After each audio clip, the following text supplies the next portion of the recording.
நம்மைச் சுற்றி சூழல் விழிப்புணர்வு தகவல்கள்.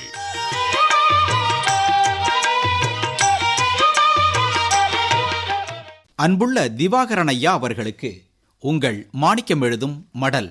நலம் நலமறிய ஆவல்.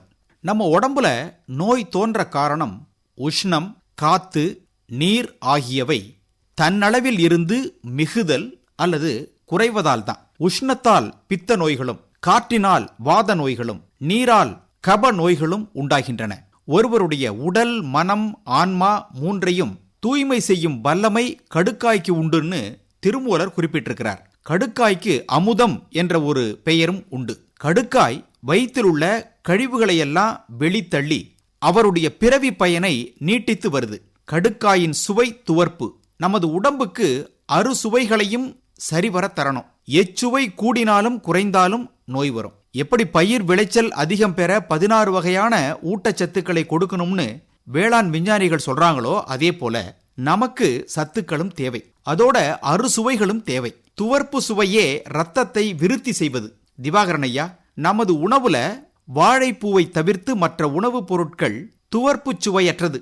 சரி, எந்த உணவை உட்கொண்டால் ரத்தம் விருத்தியாகும்?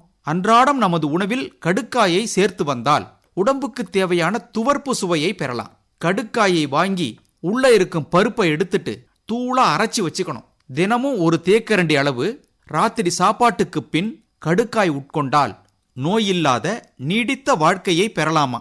காலை இஞ்சி, கடும்பகல் சுக்கு, மாலை கடுக்காய், மண்டலம் தின்றால் கோலை ஊன்றி குறுகி நடப்பவர் கோலை வீசி குலுக்கி நடப்பனேன்னு சித்தர் பாடல் சொல்லுது. காலையில வெறும் வயிற்றுல இஞ்சி, நண்பகல்ல சுக்கு, ராத்திரியில கடுக்காய் என தொடர்ந்து 48 நாட்கள் ஒரு மண்டலம் சாப்பிட்டு வர கிழவனும் குமரனாகலாம் என்பதே இந்த சித்தர் பாடலின் பொருள். இதெல்லாம் அந்த காலத்திலேயே நமது முன்னோர்கள் சொல்லி வச்சுட்டு போயிருக்காங்க.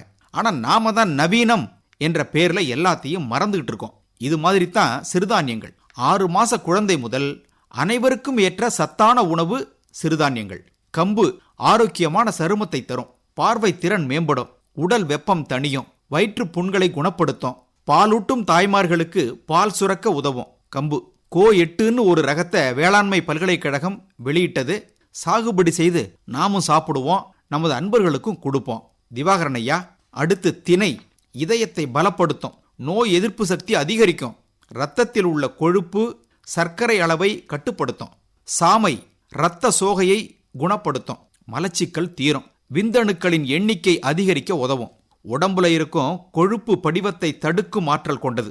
சோளம் உணவு குழாய் தொடர்பான நோய்கள் வருவதை தடுக்கும், இரத்த ஓட்டத்தை சீர் செய்யும், செரிமான சக்தி மேம்படும், வாயு தொல்லை நீங்கும், உடலுக்கு ஆற்றலை தரவல்லது சோளம். இன்னும் இது தவிர கேழ்வரகு, வரகு, குதிரைவாலி போன்ற சிறுதானியங்கள் இருக்கு. அளவில் சின்னது, ஆனா பலனோ அதிகம். கடுகு சிறுத்தாலும் காரம் குறையாது. சரிதானுங்களா? இப்படிக்கு மடல் மாணிக்கம்.